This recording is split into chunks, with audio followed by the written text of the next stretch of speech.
Bonjour et bienvenue sur ce nouvel épisode des coups de pouce web de Laurence. Si vous êtes entrepreneur et que vous souhaitez activer le haut-parleur du web pour décrocher vos futurs clients, vous êtes à la bonne place. Aujourd'hui, je vais vous parler de comparaisonite aiguë. Êtes-vous atteint de cette maladie qui sévit fortement parmi les entrepreneurs? C'est parti!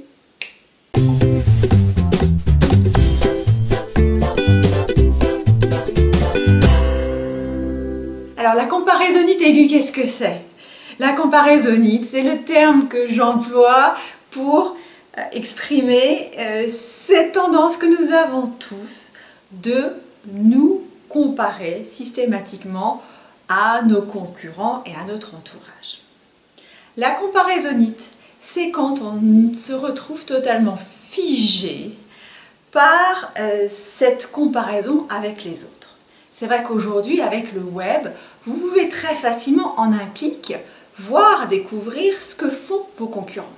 Et avoir ce sentiment que oh, mais mon Dieu, ils avancent tellement plus vite que vous. Regardez tout ce qu'ils ont mis en place, et ces nouveautés, et cette communication qu'ils ont mis en place. Ça va vous figer, ça va vous bloquer.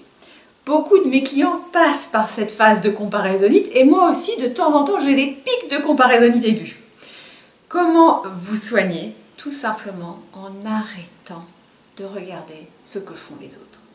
Ce que je vous invite à faire, et ce sera vraiment la première action que je vous demande de faire, arrêtez, désabonnez-vous des newsletters de vos concurrents. Cela ne sert à rien en réalité. Arrêtez d'aller regarder leurs réseaux sociaux, arrêtez d'épier leur site web et les changements. Essayez de vous recentrer.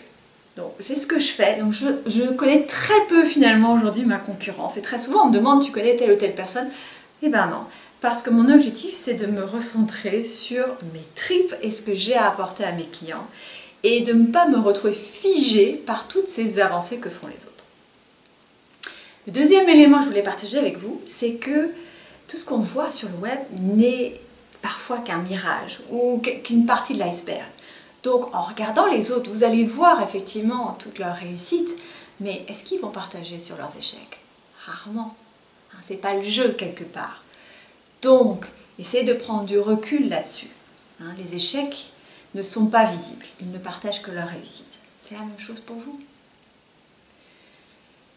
L'autre chose, pour vous rassurer sur la comparaisonite, c'est que même si vous vous retrouvez face à des concurrents qui finalement ont la même offre que vous, et ça va arriver, moi ça m'arrive et de plus en plus, sachez que ce qui fait la différence, ce sera également votre personnalité.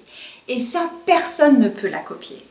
Aujourd'hui, si les gens me contactent, ce n'est pas uniquement pour mes offres, pourtant elles sont de qualité, je vous rassure, mais c'est également pour ce que je véhicule, pour les valeurs que je porte et ce que je véhicule à travers la vidéo notamment. Donc les gens vont me contacter parce que je vais droit au but, parce que j'ai cet humour, parce que j'ai cette accessibilité que d'autres n'ont pas, d'autres valeurs et d'autres points de force et vont attirer d'autres clients idéaux. Voilà, quant à moi, je vous invite à continuer la conversation dans la rubrique des commentaires. Êtes-vous, vous aussi, atteint de comparaisonite et quels sont vos remèdes? Et puis je vous dis à très bientôt pour de nouvelles aventures.